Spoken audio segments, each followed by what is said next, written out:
I wouldn't normally do this because I watch a lot of flerf videos, globe videos. Well, to be honest, I watch a lot of commentary about people debunking flat earthers, just because personally, a bunch of lunatics, grifters, etc., etc., and it's just beyond me the way some people think and believe all conspiracies and stuff. But obviously, I watch the likes of Simon Dan, Creaky Blinder, and a bunch of others. But there's some of the common ones which you'll find always very interesting. But what I want to show today is, probably I'll be covered in the conspiracy, the fact that I'm part of this conspiracy, blah blah blah. But my dad, when he was younger, or when he was working, used to work for the European Space Agency. And he worked in ESOC, the European Space Operations Centre in Darmstadt, which I actually have been in. So when I was a kid, when I saw him, I've been in the Space Operations Centre. I've seen the launch control centres and where everything has been, and satellite control systems. So my dad used to work for them. He was a software designer. He wrote satellite control systems. He wrote some analysis software for satellite images, which included things like Meteosat, which are obviously is for looking at weather. So he wrote software which done things, because obviously you've got heat maps, you've got to be able to calculate stuff. A lot of it was beyond me, and things he went into with colour theory and other stuff was like, whoa, just way beyond me. But he wrote software to be able to differentiate between land and the sea, to actually be able to get temperature gradients and other weird stuff. So it just dawned on me. I remembered that I've actually had these photos for years, a bunch of pictures for years, even down to the fact that it's still got the original blue tack on them, which I've actually just taken off just to save any more damage, which I just found. So I just thought I'd show some images of a globe, which is not a flat Earth, and oddly enough, you can't see round the Americas. So obviously, because this is a Meteosat and it's a European thing, obviously it covers the Africa, Asia, and obviously some of Europe. Well, obviously it covers Europe bits as well. And it's a geostationary satellite, because it's a weather satellite. So long time ago, when I was a kid, and this goes back into the 80s, he gave me a bunch of pictures that was actually printed off them. So I was just going to show some of these pictures which I've got now, which were basically given to me in the early 80s. I mean, there's no reason why my dad would ever lie to me. And so I've been there, I've seen it with my own eyes. Obviously no cameras and stuff. I was a kid, I was young, so I didn't have cameras. So, let's take those pictures. But I just wanted to show a bunch of images. So this came off a satellite called GOES-1. So this was dated, oops, let's show this properly. I know I'm just using a webcam for this, so I'll end up doing a better camera. But this was images taken on 15th of October 1979, and it's from GOES, and according to this, the GOES is a geostationary operational environmental satellite, which was launched in the 16th of October 1975, and it is and it sits at, as you see there, 36,000 kilometers above Earth. So obviously geostationary means it's always at the same point in time. So yeah, so early 80s, so there wasn't really all the digital photography, certainly not Photoshop and other things. This just did not exist back then, which is absolutely crazy. You know, things people think existed. I can't read French really. So it says here at the bottom here, realization diffusion from the Bureau of some. I don't know what it says. There's an Institute of France a bit, obviously, so, because a lot of this was Europe-centric, it was done. So according to this here, so it looks like it's like about 18 minutes. and I think it took something about 30 minutes to transmit it, I think. So here we've got 36,000 kilometers, equatorial something at 131 degrees longitude, something about some stabilization thing at 58 degrees something longitude. There's a date here, so it's like about 1st of 1278, 30th of 11th 1979. It's part of the Global Atmospheric Research Program. So, oh yeah, so this it says here, so it's let's say the saturation of colour from outside, it's not great. Let's just put this cursor across slightly. I'll show it. So it says, where were we? Oh yeah, so it's across the Indian Ocean. So it's got a bit here. I know you can't really read it here if I hold it up slightly. You can see some bits. I know I haven't really got that much of a high resolution camera for a webcam currently, just due to doing stuff on YouTube. I wasn't going to spend loads and loads of money for the moment because I don't get loads and loads of views, to be honest.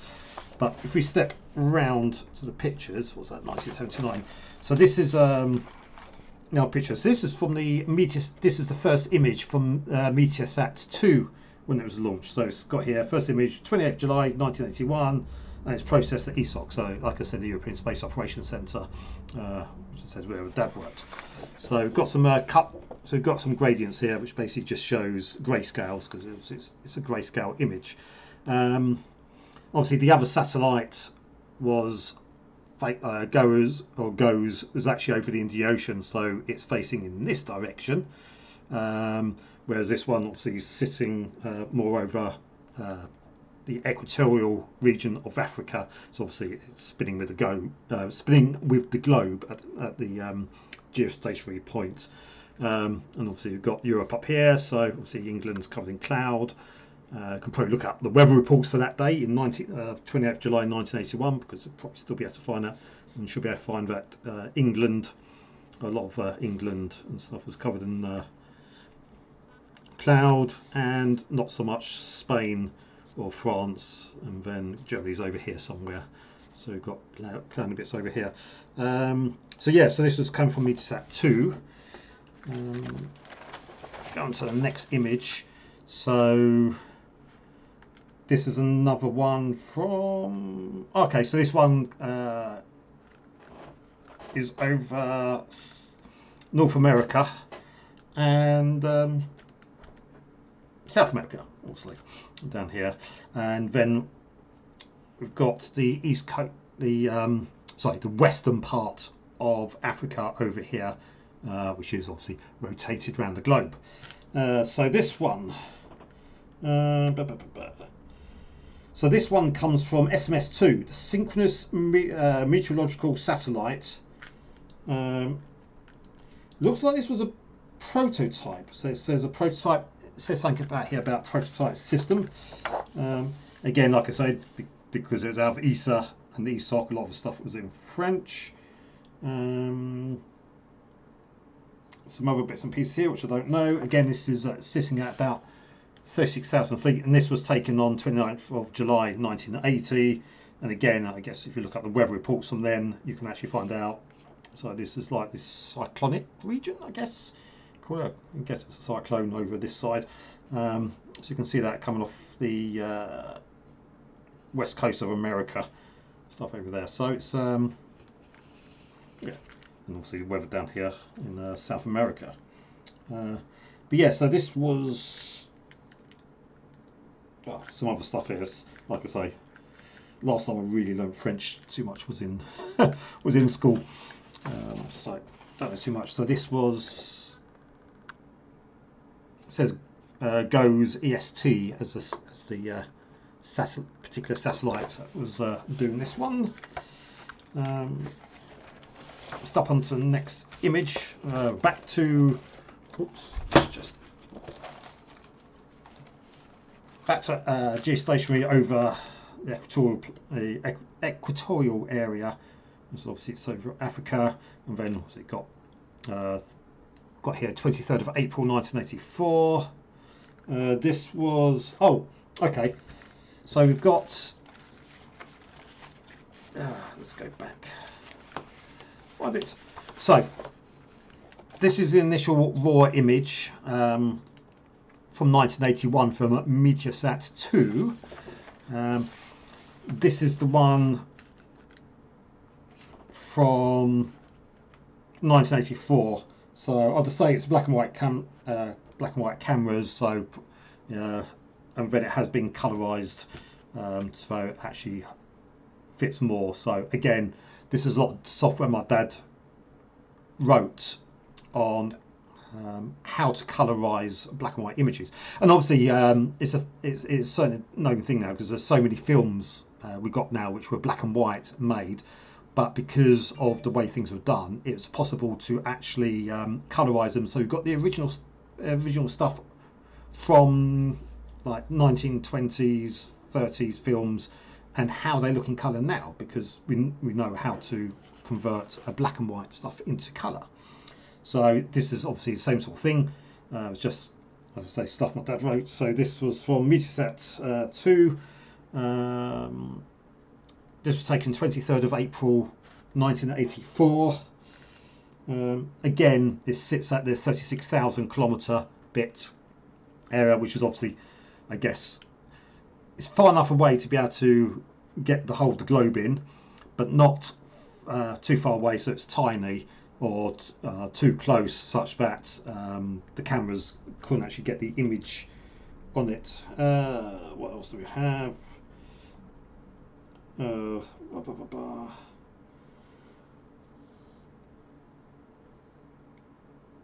Yeah, it says something about it taking 25 to 30 minutes. So, 1984, communications wasn't exactly the best. Well, the technology to communicate wasn't as it is now to be able to transmit stuff really, really quickly. So, I guess this was taking 25 minutes or something to transmit. And again, this was transmitted down to ESA, which is just outside Darmstadt in Germany. Some other bits and pieces on here, but anyway, regardless, another image. Again, it's got a sunny day over Britain. Bit of cloud and stuff over Spain, stuff over here, and obviously off towards Eastern Europe over here. We've got a bunch of cloud cover, but mostly central parts of England, France, Germany were mostly free of cloud. Again, look at weather reports that day, so you can actually find out what it was. Again, there's no amazing processing or the ability to generate images at the time, so yeah, it's taken from real photographs. And then I think we've got one more, so I think this is the last one I have. So this was taken from GMS3, Himawari 3, from the 28th of April 1985. So again, it's on the equatorial plane, and in this part obviously we've got Australia down here, and obviously tips of whatever was that New Zealand, I think. Hang on, my geography's gone really, really rubbish. Australia anyway, with other bits and pieces. So this is GMS3 Himawari, as I said, geostationary meteorological satellite. It was launched on the 3rd of, I don't know what that month is, April 1984. Looks like it took 30 minutes to transmit again, so I guess similar technologies to do this. And okay, so this was